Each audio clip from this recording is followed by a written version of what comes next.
23-нче көн татарча сөйләшәм. Дуслар, бүген укырга өйрәнәбез татарча.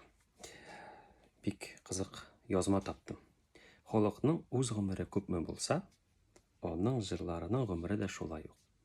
Кеше җырсыз яшәми. Гади генә әйтеп карасак, халык тормышын, үткәнен, бүгенгесен беләсең килсә, халыкның сулышын тоясың килсә, аның җырларына колак сал. Тукай әйткәнчә, безнең татар халык җырларында үз башкарылуы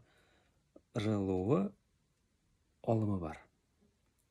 Милли кием киеп җырлау гына халыкчан булмый әле ул.